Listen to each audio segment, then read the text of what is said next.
তৃতীয় শ্রেণীর সুপ্রিয় শিক্ষার্থী, আসসালামু আলাইকুম ওয়া রাহমাতুল্লাহ। তোমাদের নতুন গণিত বইয়ের অধ্যায় 12 জ্যামিতি এর 126 পৃষ্ঠার কোণ এর আলোচনায় সাদর আমন্ত্রণ।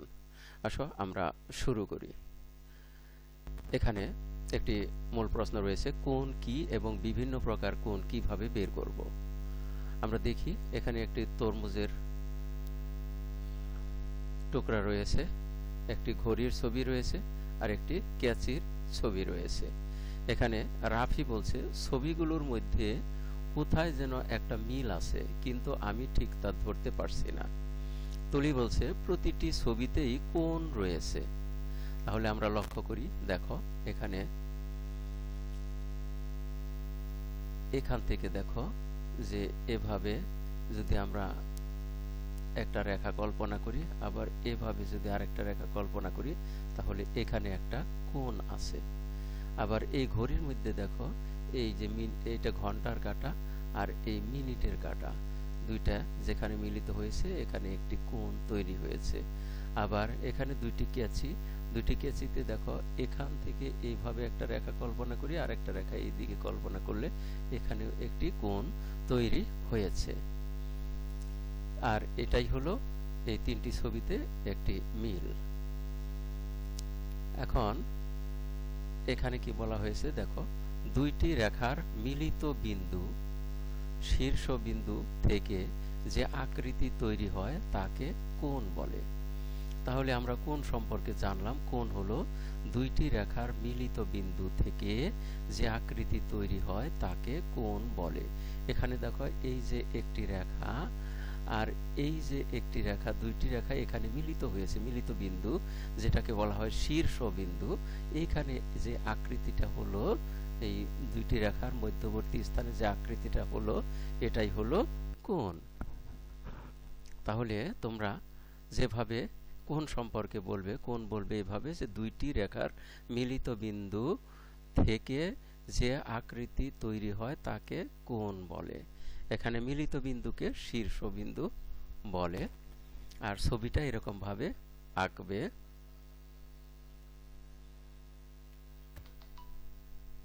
তারপরে আমরা লক্ষ্য করি এখানে একটি কাজ রয়েছে, চলো পাশের ছবিতে কোনো কোণ আছে কিনা আমরা তা খুঁজে বের করি।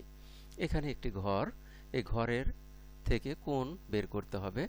দেখো রাফি বলছে আমি এই কোণগুলো খুঁজে পেয়েছি। এখানে দেখো এই যে ঘরের চালের এখান থেকে এ পর্যন্ত এখানে একটি কোণ পেয়েছে রাফি। আবার এখান থেকে এদিকে এখানে একটি কোণ পেয়েছে। আবার এখান থেকে এদিকে এখানেও একটি কোণ পেয়েছে।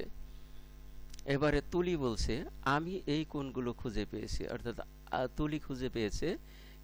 এখানে ছবিতে ভালোভাবে দেখানো হয় নাই, অর্থাৎ কোণগুলো সরে গিয়েছে। আসলে তুলি পেয়েছে এখানে ঘরের এই যে এদিক থেকে এদিকে এখানে একটা কোণ পেয়েছে, আবার এদিক থেকে এদিকে এইখানেও একটা কোণ পেয়েছে। আবার লক্ষ্য করো যে এদিক থেকে এদিকে এইখানেও একটা কোণ পেয়েছে, আবার এইখানেও একটা কোণ পেয়েছে। আমরা যদি ধরি যে এদিক থেকে এদিকে এইখানে একটা কোণ পেয়েছে, আবার এদিক থেকে এখানে এদিকেও কোণ পেয়েছে। এরকম আরো অসংখ্য কোণ এখানে রয়েছে। টিয়া পাখি বলছে আমরা আর কোথায় কোথায় কোণ খুঁজে পাই। দেখো আমরা এখানে জানালার জানালাতে আমরা চারটা কোণ পাই। তারপরে দরজার মধ্যেও কোণ রয়েছে, এখানে কোণ রয়েছে, এখানে কোণ রয়েছে, অনেকগুলো কোণ আমরা খুঁজে পাবো। আমরা তারপর দেখি আরেকটি কাজ, চলো আমরা বিভিন্ন ধরনের কোণ নিয়ে চিন্তা করি। যে কোনো আকৃতির একটি কাগজ নিয়ে মাঝ বরাবর ভাঁজ করি। যেমন এই একটা কাগজ যে কোনো আকৃতির, এটাকে মাঝ বরাবর ভাগ করা হয়েছে, এখানে দেখানো হয়েছে। মাঝ বরাবর ভাঁজ করা কাগজটি পুনরায় আড়াআড়ি ভাঁজ করি, নিচের চিত্রের মতো। দেখো এটাকে আরেকবার ভাঁজ করা হয়েছে। ভাঁজ করা হলে এইখানে যে কোণ হলো এটাকে বলা হয় এক সমকোণ।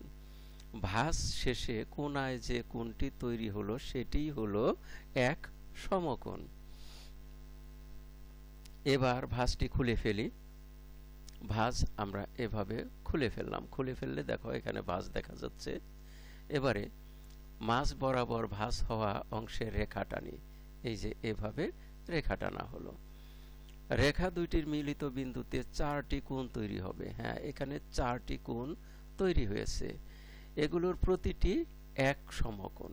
এখানে যে প্রতিটি কোণ এটাকে এক সমকোণ বলে। আর এক সমকোণের জন্য দেখো, সমকোণের জন্য আমরা এই চিহ্ন ব্যবহার করব, অর্থাৎ এরকম এরকম।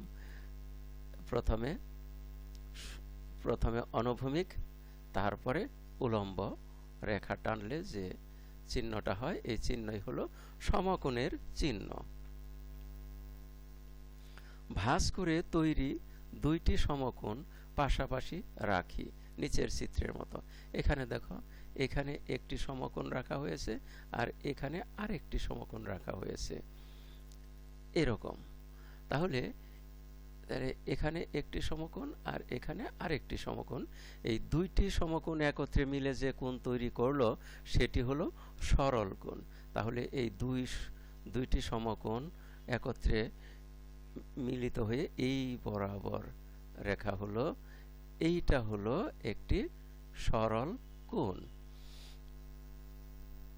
আমরা তারপরে দেখি, এইখানে দেখো, যদি কোণটি এক সমকোণের চেয়ে ছোট হয় তবে তাকে আমরা সূক্ষ্মকোণ বলি। এরকম এক সমকোণ হলে এরকম খাড়া হতো, খাড়া না হয়ে এদিকে তির্যকভাবে হয়েছে, সুতরাং এটা হলো সূক্ষ্মকোণ। এটা এক সমকোণের চেয়ে ছোট। আবার এখানে দেখো যে এখানে খাড়া যদি থাকতো তাহলে এক সমকোণ হতো, কিন্তু খাড়া না হয়ে তির্যকভাবে উল্টা দিকে এই দিকে তির্যকভাবে রয়েছে, ফলে তা এক সমকোণের চেয়ে এই যে সাদা অংশটুকু এতটুকু বড় আছে, সুতরাং এটা হলো এক সমকোণের চেয়ে বড়। তাহলে কি বলছে এখানে, যদি কোণটি এক সমকোণের চেয়ে বড় হয় তবে তাকে আমরা স্থূলকোণ বলি। তাহলে আমরা স্থূলকোণ সম্পর্কে জানলাম যে এই স্থূলকোণ হলো এক সমকোণের চেয়ে বড় কোণ। আমরা দেখি এখানে কি বলছে, চলো আমরা দুইটি কাঠি দিয়ে কোণ তৈরি করি এবং শ্রেণীতে প্রদর্শন করি। এখানে রাফি বলছে, আমি সূক্ষ্মকোণ ও স্থূলকোণ তৈরি করেছি। দুইটি কাঠি দিয়ে প্রথমে এভাবে যা এক সমকোণ হলে খাড়া হতো, এটা হয়েছে এক সমকোণের চেয়ে ছোট, এটা হয়েছে সূক্ষ্মকোণ। আর এখানে এক সমকোণের চেয়ে বড় হয়েছে, সুতরাং এটা হলো স্থূলকোণ।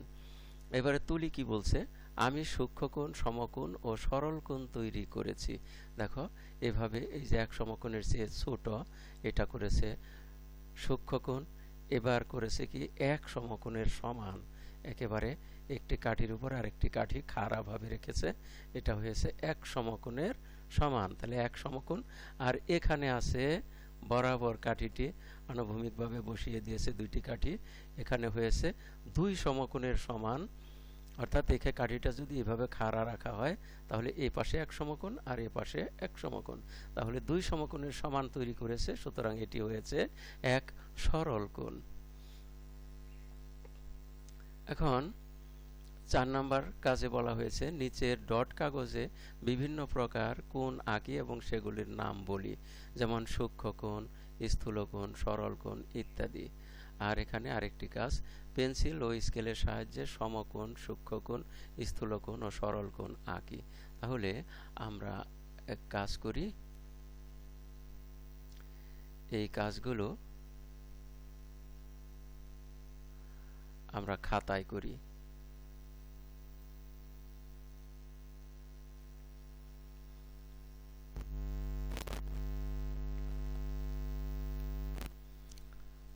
আমরা দেখি এখানে এক সমকোণের চেয়ে ছোট একটি কোণ একে দেখানো হয়েছে, সুতরাং এটা হলো একটি সূক্ষ্মকোণ। আমরা তারপরে দেখব স্থূলকোণ। আমরা স্থূলকোণ আঁকতে পারি এভাবে। স্থূলকোণ হলো এক সমকোণের চেয়ে বড়, অর্থাৎ আমরা এভাবে যদি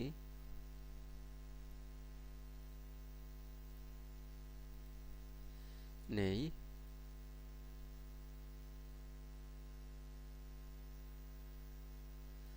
তাহলে এই কোণটা হবে আমাদের এই কোণটা হবে স্থূল কোণ। আরেকটা কোণ এখানে সরল কোণ আঁকতে বলা হয়েছে, তাহলে সরল কোণটাও আমরা এইভাবে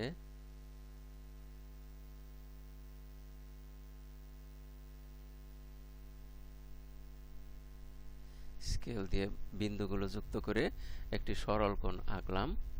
সরল কোণ হলো এই বিন্দুর মধ্যে আমরা এই রকম একটা সরল কোণ এঁকে ফেললাম। তাহলে এটা হলো সূক্ষ্মকোণ, এই কোণটা হলো সূক্ষ্মকোণ, এটা হলো স্থূলকোণ, আর এটা হলো সরল কোণ। কারণ সরল কোণে দুইটি সমকোণের সমান কোণ থাকে। এবারে দেখো, পেন্সিল ও স্কেলের সাহায্যে সমকোণ, সূক্ষ্মকোণ, স্থূলকোণ ও সরল কোণ আঁকি। আমরা পেন্সিল দিয়ে প্রথমে সমকোণ আঁকব।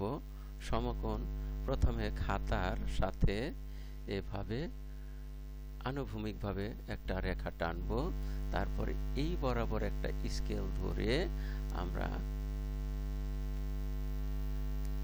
এখান থেকে খাড়া করে আরেকটা কোণ আঁকবো। এই একটা কোণ আঁকলাম, এটা হলো সমকোণ। আর সমকোণের চিহ্ন দিতে হয় এরকম ভাবে।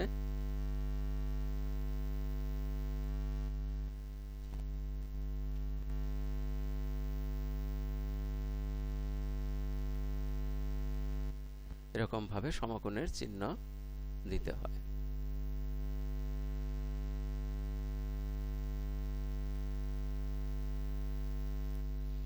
তাহলে সমকোণ আঁকলাম এখানে। তারপরে কি বলেছে? সূক্ষ্মকোণ। সূক্ষ্মকোণ হলো এক সমকোণের চেয়ে ছোট কোণকে সূক্ষ্মকোণ বলে।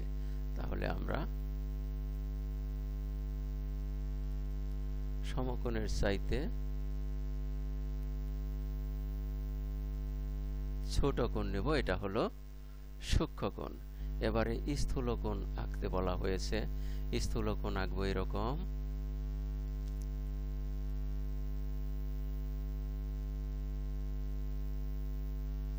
এক সমকোণের চেয়ে বড় কোণ। আর সরল কোণ, আমরা সরল কোণ আঁকবো হলো সোজা এইরকম।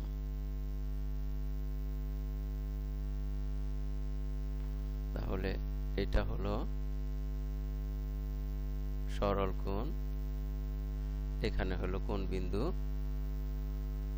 এটা হলো স্থূলকোণ, আর এটা হলো সূক্ষ্মকোণ। আমরা এই কোণগুলোর নাম লিখি। এটা হলো সমকোণ,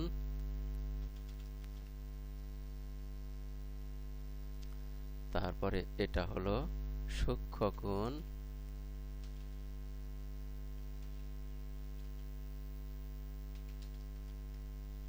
তারপরে এটা হলো স্থূলকোণ, তারপরে এটা হলো দুই সমকোণের সমান সরল কোণ, এক সরল কোণ। তাহলে আমরা কোণগুলো এঁকে ফেললাম। আর এর মধ্য দিয়ে আমরাও এই পাঠের শেষ প্রান্তে এসে পড়েছি।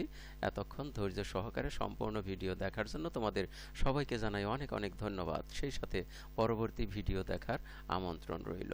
Thank you very much for watching and keep watching for the next video. আসসালামু আলাইকুম ওয়া রাহমাতুল্লাহ।